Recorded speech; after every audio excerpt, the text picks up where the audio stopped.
नमस्कार, मैं भूपेंद्र पटवा। आप देख रहे हैं एकता न्यूज। चलते हैं सीधे खबरों की ओर। जनपद पंचायत अध्यक्ष धमतरी के लिए शुक्रवार को मतदान हुए। अध्यक्ष पद के लिए भाजपा से पूर्णिमा बनपेला और कांग्रेस से मनीषा साहू ने दावेदारी की। वोटिंग के तुरंत बाद गिनती शुरू हुई। मनीषा साहू को 16 और पूर्णिमा बनपेला को 8 मत मिले। पूर्व अध्यक्ष गुंजा साहू मतदान करने नहीं पहुंची। इस तरह अध्यक्ष की कुर्सी कांग्रेस के हाथ आई। बता दें कि जनपद अध्यक्ष धमतरी की कुर्सी 19 फरवरी को अविश्वास प्रस्ताव पारित होने के बाद से खाली थी। इस सीट को लेकर कांग्रेस और भाजपा दोनों जोड़ तोड़ में लगे थे। पार्टी स्तर पर भी पदाधिकारी रणनीति बनाते रहे, लेकिन शुक्रवार को जब मतदान के बाद परिणाम की घोषणा हुई तो मनीषा साहू के रूप में धमतरी जनपद को अपना अध्यक्ष मिला। वहीं उपाध्यक्ष पद के लिए राजू चंद्राकर रामाधार साहू ने दावेदारी की थी। दोनों ही भाजपा के हैं। देर शाम उपाध्यक्ष का परिणाम आया। गौरतलब है कि अविश्वास प्रस्ताव के दिन ही एकता न्यूज ने अध्यक्ष के लिए मनीषा साहू और उपाध्यक्ष के लिए राजू चंद्राकर के नाम पर मुहर लगने की संभावना बताई थी, जो बिल्कुल सही साबित हुई। उपाध्यक्ष के लिए भी राजू चंद्राकर निर्वाचित हुए। मैडम, कैसा रहा चुनाव? कितने वोट मिले? चुनाव तो बहुत अच्छा रहा। सभी सदस्यों का मेरे को सपोर्ट मिला और मेरे को 16 मत मिले हैं और मैं सभी सम्मानीय सदस्यों का बहुत बहुत आभार और बहुत बहुत धन्यवाद देना चाहूँगी, जिन्होंने मुझ पर आशा विश्वास करके मुझे अध्यक्ष पद पर निर्वाचित किए। एक सवाल उठ रहा है कि जब अविश्वास प्रस्ताव आया था 23 वोट पड़े थे दोनों अध्यक्ष के खिलाफ, लेकिन जब आप चुनी गई तो सिर्फ 16 वोट मिले, तो कहीं ना कहीं आपके बीच से लोगों ने पाला बदला है। जी, अब संगठन का दबाव रहा होगा। बाकी सहयोग तो मेरे को मिला भी है, पर संगठन का दबाव रहा होगा, इसलिए उन लोग ज़्यादा वोट 23 हम लोग अविश्वास लाए थे तो 23 से नहीं मिल पाया मेरे को। अब कामकाज कैसा रहेगा आपका जनपद? मैं सभी सम्मानित सदस्यों को लेके ही जनपद के विकास के लिए काम करूंगी और सभी सदस्यों का मान सम्मान का ख्याल रखूंगी और सभी सदस्यों को मान सम्मान करते हुए ही जनपद के विकास के लिए आगे बढ़ूंगी। मेरे को 16 मत मिले 24 में। 8 मत रामाधार को मिला और 8 मत से विजय रहा। पता नहीं पार्टी क्या समझते थे। हम पार्टी में थे, हैं और रहेंगे, लेकिन कुछ जो पार्टी को दिमाग की तरह चाट रहे हैं उसको कहीं ना कहीं पार्टी से निकालने की ज़रूरत है और पार्टी को सामने चुनाव है, मुख्य धारा में ले जाकर पुनः सरकार बनाने की ज़रूरत है। विधानसभा सामने है। कैसा रहेगा आप लोगों का कार्यकाल देश को लेकर ये चुनाव? हम सब सदस्य को लेकर साथ चलना चाहते हैं और हमारा मेन उद्देश्य रहेगा कि गांव में विकास हो। यहाँ जिला पंचायत हो या कुछ कहीं भी हो, वहाँ कुछ भी काम दिया जाता है, कम से कम सरपंचों का हक उसको मिले और मैं सरपंचों को हक दिलाने के साथ साथ गांव के विकास की धारा में ले जाने की प्रयास करूँगा। आज जनपद पंचायत के अध्यक्ष एवं उपाध्यक्ष पद का चुनाव हुआ, जिसमें अध्यक्ष पद के लिए मनीषा साहू 16-8 से विजयी हुई और उपाध्यक्ष पद के लिए सोम प्रकाश चंद्राकर उपाध्यक्ष पद के लिए 16-8 से विजयी हुए। सर, उपाध्यक्ष पद के लिए कौन सी पार्टी के कौन लोग शामिल हुए? उपाध्यक्ष पद के लिए कौन नामांकन भरे? उपाध्यक्ष पद के लिए सोम प्रकाश चंद्राकर और रामाधार साहू 2 कैंडिडेट थे। हाँ, कितना वोट मिला? किसको? मनीषा साहू को 24 में 18 मत मिले। 16 जनपद उपाध्यक्ष के लिए नहीं, 16 मत और उपाध्यक्ष पद के लिए सोमेश्वर चंद्राकर को 16 वोट मिले। सर, टोटल कितने सदस्य शामिल थे? कौन अनुपस्थित था? चुनाव की प्रक्रिया जो है 11 बजे से प्रारंभ हो गया था और क्या पूछे? यहाँ 25 सदस्य पूरे 25 सदस्य में से गुंजा साहू अनुपस्थित रही।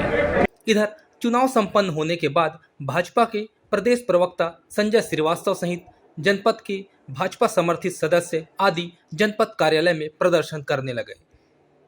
प्रदेश प्रवक्ता ने कहा कि इस चुनाव में गोपनीयता तार तार हुई। मतदान कक्ष में मोबाइल ले जाने दिया गया। निर्वाचन प्रक्रिया की धज्जियां उड़ाई गई, इसलिए यह चुनाव रद्द किया जाए।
देखिए, आज जनपद पंचायत धमतरी का अविश्वास प्रस्ताव के बाद एक बार फिर से अध्यक्ष और उपाध्यक्ष के निर्वाचन के लिए यहाँ पर चुनाव हुआ है।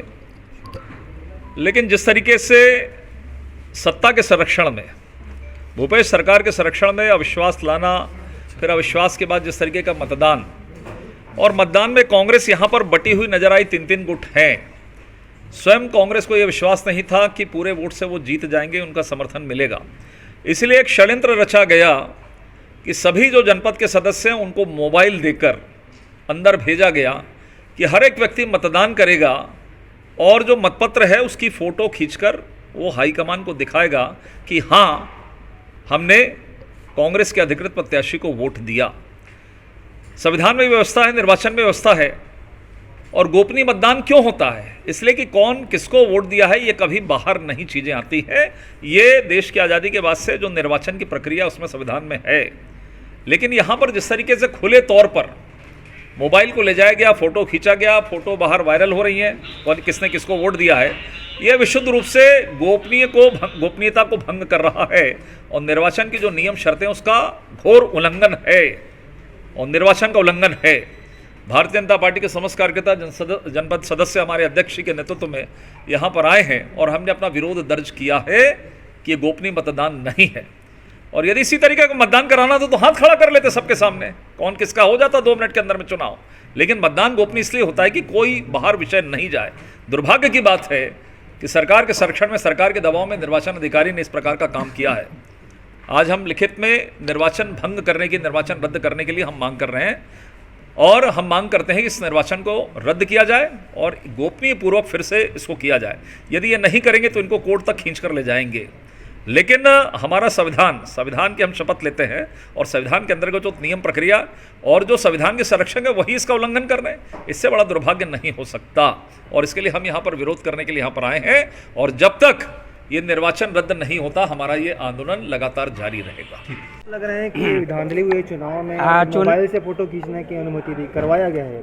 आज जो है जनपद पंचायत धमतरी में अध्यक्ष एवं उपाध्यक्षों का चुनाव निर्विरोध रूप से गुप्त मतदान द्वारा हुआ है और आने के पूर्व जो है मोबाइल को बाहर रखने के लिए हिदायत दी गई थी। यहाँ तक कि पत्रकारों को भी घुसने नहीं दिया गया था। जनपद सदस्यों के द्वारा वहाँ पर मोबाइल ले गए? वहाँ तो नहीं ले गया था, कोई लुके छुपे ले गए होंगे तो मैं नहीं कह सकता, बाकी मना किया गया था। माना जाए कि कहीं ना कहीं गोपनीयता भंग हो गई है। गोपनीयता तो मेरे मुताबिक तो हुई नहीं है। जो मेरे हिसाब से जो काम होना था वो सही हुआ है। भाजपा वाले जो आरोप लगा रहे हैं वो गलत है कि सही है? अब वो आरोप लगाना जो निराधार है।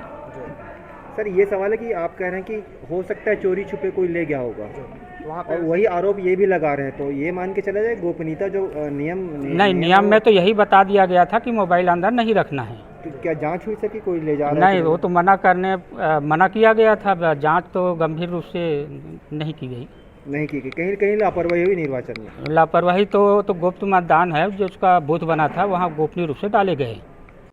आज बस इतना ही। अगले बुलेटिन में फिर मिलेंगे, तब तक के लिए नमस्कार।